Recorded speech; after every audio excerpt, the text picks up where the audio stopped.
Қайырлы күн достар, қалдарыңыз қалай? Сіздерге бүгін ауызашардың 13-ші мәзірін ұсынамын. Ыстық тағамға ерекше әдіспен, күріш подливпен, және де дәмді салатымыз, және де тәтті сүзбелі сочниктеріміз. Видеода менімен бірге соңына дейін болыңыздар. Алдымен тағамымыздан бастайық. Майымызды кішкене құйып, етімізді жақсылап қуырып аламыз.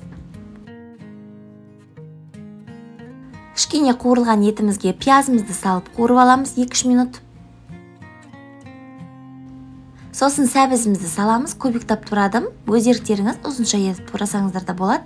Және де бір қасық томатымызды салып қуырамыз. Осы жерде болгар бұрышын қосып жіберсеңіздер де өте дәмді болып шығады. Менде ол қосылмады. Одан кейін картопымызды көбіктап турап салып, тұз, бұрышын дәміне қарай қосып аламыз.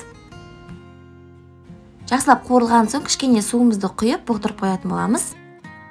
Тамағымыз пісем дегенше салатымызды жасап тастайық. Жүгерімізді ыдысқа салып, одан кейін краб таяқшаларын ұзынша етіп турап салатын боламыз. Одан кейін қиярымызды да алып ұзынша етіп тураймыз. Жұмыртқамызды да ұзынша етіп турап салатын боламыз.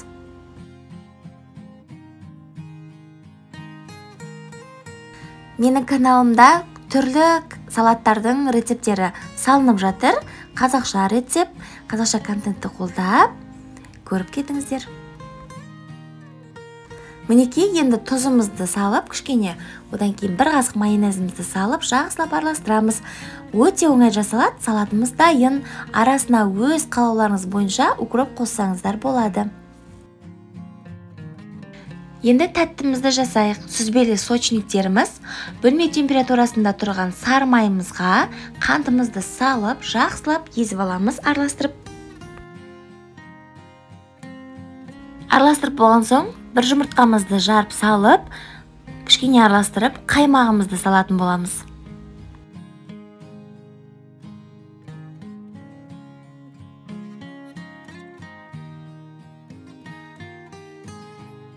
Енді үстіне ұнымызды саламыз. Алдын ала ситадан өткізіліп дайындап қойғанмын.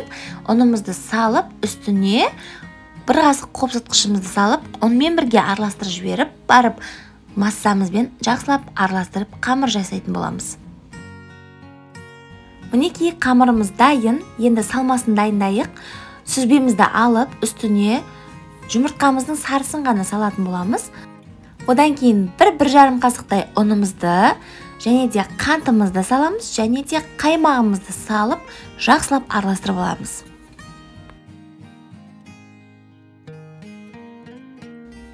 Енді қамырымызды алып, бөліктерге бөлетін боламыз. Менде 10 штуктай шықты. Сіздер кішілеу жасаймын десеңіздер де, үлкендеу жасаймын десеңіздер, қамырыңызды бөліктерге бөле бересіздер.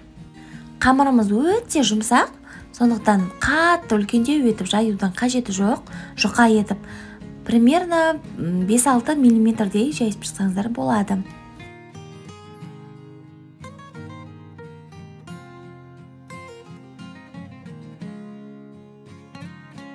Мен үлкендеу етіп жайып шықтым, кейін піскеннен кейін ортасынан екіге бөліп қоятын болдым. Қамырымызды осылай жайып шығып, салмасын салып, екі жақтын қолмен кішкене бекітетін боламыз. Формамызға пергамент қағазын төсеп, салып шығамыз. Бетіне жұмыртқаның сарысымен кішкене сүтті араластырып жіберіп жағып шығамыз. Қызып тұрған пеште 180 градуста 25-30 минуттай пісіріп аламыз. Мінекей, сочниктеріміз пісіп шықты, өте тез піседі, әрі жүп жұмсақ, бетіне қант ұнтағын сүйіп шықтым.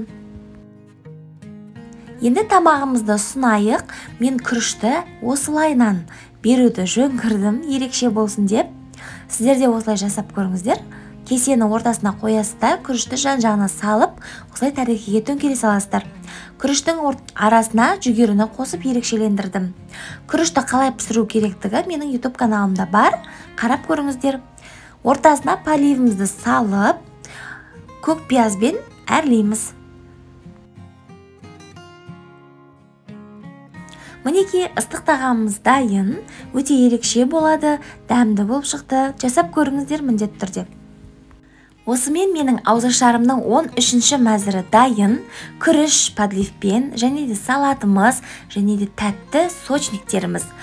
Менің каналымда тек қана оңай рецепттер және де қол жетімді азық-түліктерден жасалады. Жіберіп алмас үшін менің каналыма тіркеліп, қоңыраушаны басып қойыңыздар. Қазақша контентті қолдап жүріңіздер. Көп рахмет сіздерге. Сіздермен болған Алтынай. Сау болыңыздар.